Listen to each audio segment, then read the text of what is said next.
Bon, bah, on est le 12 janvier, donc c'est le jour de l'épisode 2, le making of.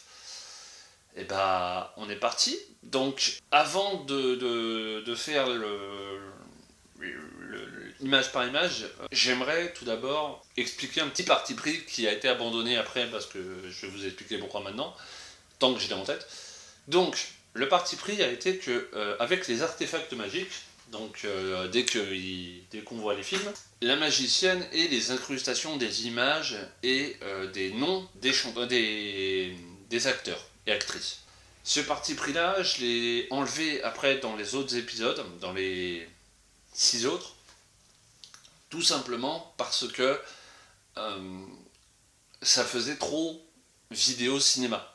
Ça faisait trop vlog pour parler d'un film.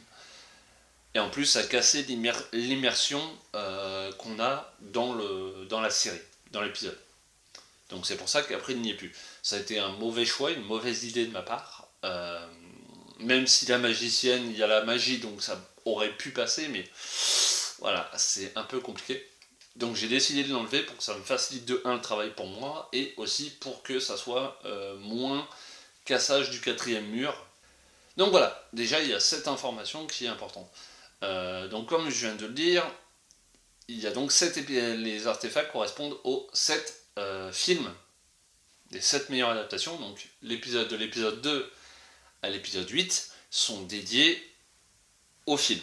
À partir de l'épisode 9 jusqu'au 14, on retrouvera les épisodes dits classiques, où donc il n'y aura plus d'extraits de film, il n'y aura plus d'artefacts. Et donc il n'y aura plus Zora, sauf dans le dernier épisode. Mais voilà. Donc, on va commencer l'analyse, ça serait bien quand même, parce que c'est l'analyse. Pas vraiment l'analyse, mais le making-of en lui-même. Donc, la première scène directe pour nous lancer dans le bain, c'est le fameux moment où je suis en train d'arriver en galérant et en tenant un truc dans le dos. En fait, ce que je tiens dans le dos, c'est tout simplement la perche à GoPro. Donc en fait, j'ai un harnais sur le ventre avec une perche dans le dos. Et je tiens la perche pour que la caméra me filme et pour pas que ça se barre de trop parce que c'est ultra léger, donc ça fait que dès que je marche ça bouge énormément, donc il faut que je bloque, et c'est pour ça que au tout début vous me voyez en train d'être avec une main dans le dos et à regarder vite fait comme ça, parce qu'en plus lors du tournage je m'étais pas maquillé vu que lors de cette scène là le visage était normal, et c'est pour ça que je tourne pas trop la tête pour vraiment rester sur le truc, et j'essaye de juste tourner ce côté-là, vu que ce côté-là, il n'y a pas le maquillage, donc ça passe. Donc voilà, déjà première petite scénette sympatoche. On enchaîne donc avec les plans de Bertrand Coulon, euh, qui ont été tournés, je sais plus quel jour, mais un des 3 jours que j'ai passé avec lui, on a fait pas mal de... Voilà, et on avait fait un petit tournage très rapide parce que j'avais besoin des plans. Si, je sais. Ça a été tourné quand on a fait les plans où je monte à l'épisode 1, là. Vous savez, quand je monte l'espèce de hauteur, là. Et ben on a tourné ça le même jour. Et on a tourné ça même, je crois, un tout petit peu plus loin. C'était... voilà, j'avais vu ces marches-là et il fallait à tout prix faire ce plan-là. Donc on l'a fait. Ça a été assez rapide. J'ai pas besoin de vous montrer le bêtisier parce qu'il est à la fin de l'épisode. Voilà, tout simplement, je me casse la figure. Mon pied se glisse énormément et ça m'a totalement déstabilisé. Et ensuite, je monte et donc Bertrand récupère la caméra et tourne. Il n'y a rien de plus à dire, il n'y a pas d'image particulière, mais c'était le dernier plan de Bertrand avant qu'on le retrouve pour le 14e épisode. On arrive à la montagne, donc là, qui a été filmé, je sais même plus je sais même plus d'où viennent les plans. Ah, je sais même plus. Je sais plus si c'est ceux de Bertrand ou si c'est ceux, vous savez, quand je suis en train de galérer à marcher et en plus je me rallonge parce que je passe pas vraiment dans les parties simples, je me complique la vie. Je crois peut-être que ce plan-là, il est de Bertrand, et ensuite quand j'arrive au niveau du caillou, c'est les miens. C'est mes plans à moi, de toute façon, je sais que dès qu'il y a du VHS, c'est le DVD, c'est les miens. Et un peu avant aussi, un tout petit peu avant, c'est aussi moi. Donc, on a ces scènes-là, on a les scènes donc, avec Zora. Là, pour le coup, le tournage avec Zora a pas pris 4 heures. Allez, on retague l'épisode 1. Euh, non, là, ça a pris, on a eu 2 heures de tournage. On aurait dû avoir une après-midi entière à Paris, parce que là, c'était... je suis allé jusqu'à Paris pour tourner des plans en fond vert euh, chez j'ai une connaissance du monsieur qui servait de chauffeur à Zora à ce moment-là, et qui, au lieu de trouver des solutions pour qu'on puisse tourner l'après-midi et que ça soit enchaîné, bah, on a fait plein de trucs. Ça a été une journée horrible. Et donc on arrive au tournage avec Zora et avec ce monsieur-là chez Eric Bernard, je crois, son nom de famille, qui nous a donc prêté une petite partie de sa maison où il avait un support à fond vert. Donc moi j'ai mis mon drap, on a un peu galéré. Et le monsieur, le chauffeur de Zora, lui s'est amusé pendant les 2 heures de tournage à faire que des photos. Donc ça m'a énormément gonflé. Ce qui ne m'a pas permis d'être vraiment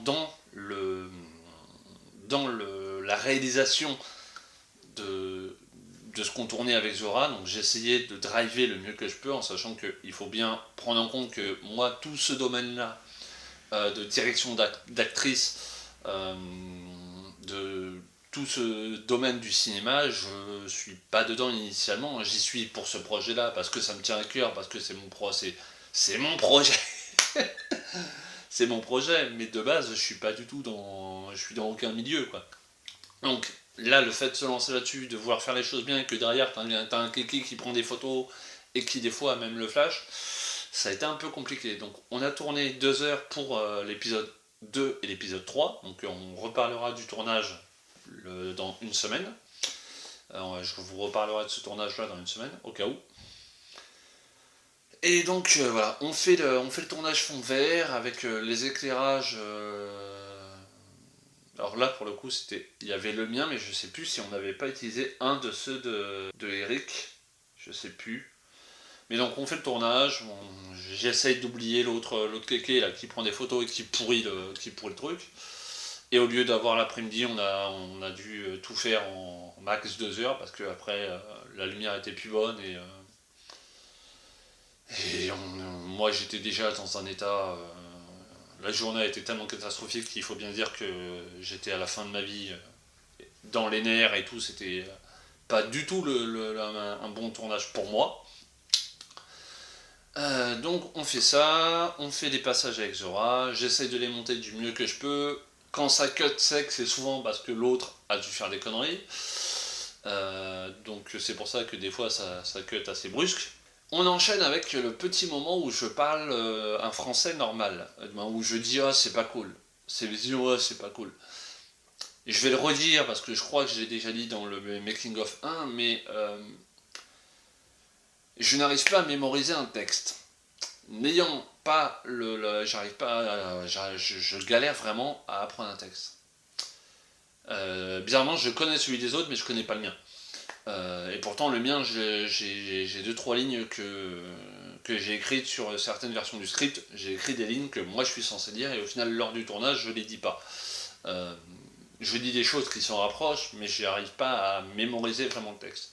Et vu que moi je fais du plan séquence, voilà, c'est un peu compliqué. Et donc, étant fatigué après avoir tourné, après avoir supporté la tenue, après avoir fait tout ça, et il m'arrive donc de sortir de temps en temps des mots francs, des mots actuels, donc cool, ok, etc. Putain aussi, je crois que je l'ai dit.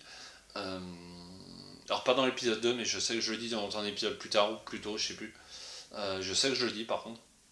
Et c'est que ça vient naturellement et que c'est pas volontaire. La série ne se passe pas dans notre époque, je reprécise ce petit détail.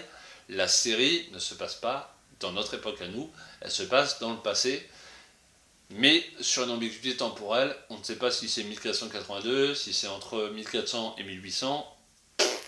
Voilà, je laisse les gens pronostiquer euh, à quelle époque se passe la série, même si effectivement le fait que je dise des mots récents n'aide pas à vraiment se dire c'est dans le passé. Aussi, en regardant l'épisode 2 avant de tourner ce making-of, je me suis rendu compte qu'au moment où je vais dodo, et bah il y a un tag à côté de moi et j'aurais dû zoomer dans l'image, mais j'ai pas, mon cerveau avait pas du tout pensé à ce tag, donc c'est un faux raccord énorme pour la scène du dodo et la scène juste avant là où je bois l'eau là, où je bois l'eau dégueulasse. En fait je ne la bois pas, vous vous doutez bien, mais je prends vraiment, par contre, je prends vraiment de l'eau et je fais exprès de faire ça, donc là, comme ça l'eau n'est pas censée rentrer, mais en fait il y a eu quelques gouttes qui sont quand même rentrées dans ma gorge, donc j'ai malheureusement avalé quelques petites micro-parties de cette flotte dégueulasse. Mais c'est bon, j'ai rien eu, donc voilà. Donc il y a eu cette séquence-là. La séquence du rêve qui reste donc la scène la plus kiffante que j'ai pu faire.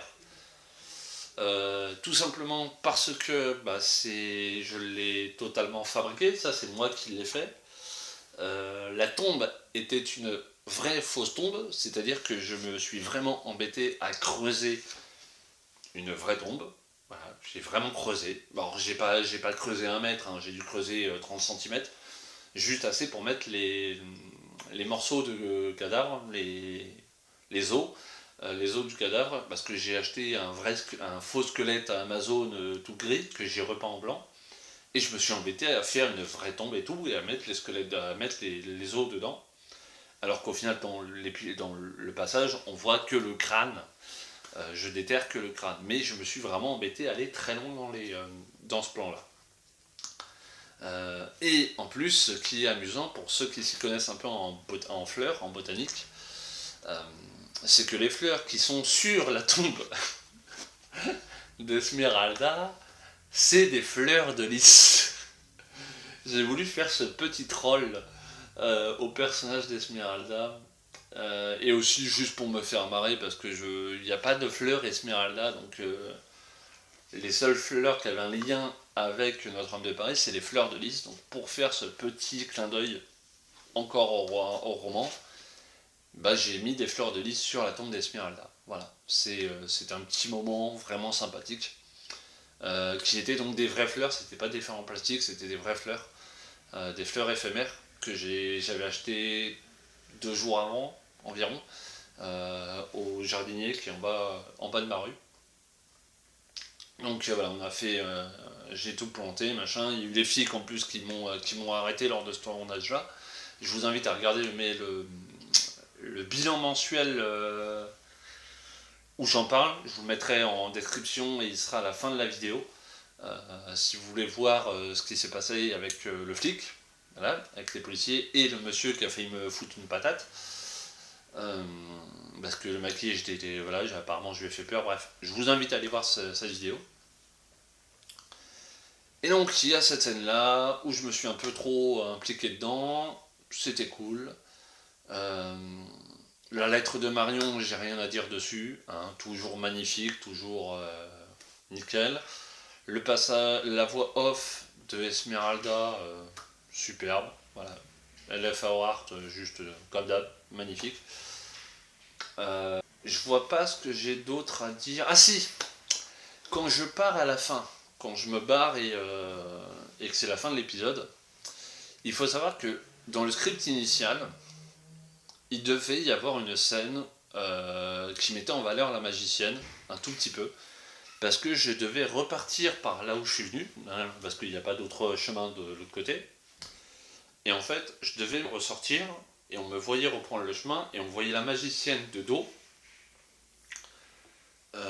pendant que je traverse, et dès que j'étais hors du champ, on voyait la magicienne qui faisait quelque chose. Pour pas spoiler, parce que la série n'est pas finie, donc... voilà. Et cette scène-là n'a pas été tournée avec Zoran, elle a été tournée avec une autre comédienne avant, et malheureusement, vu que cette comédienne m'a lâché comme une... et bah... je peux pas vous la montrer. Voilà, je suis désolé, je ne vais pas mettre en valeur une personne qui m'a lâché comme une merde. Ouais, au final, depuis le début, j'essaie de pas dire de gros mots et là j'en... Mais, donc, voilà.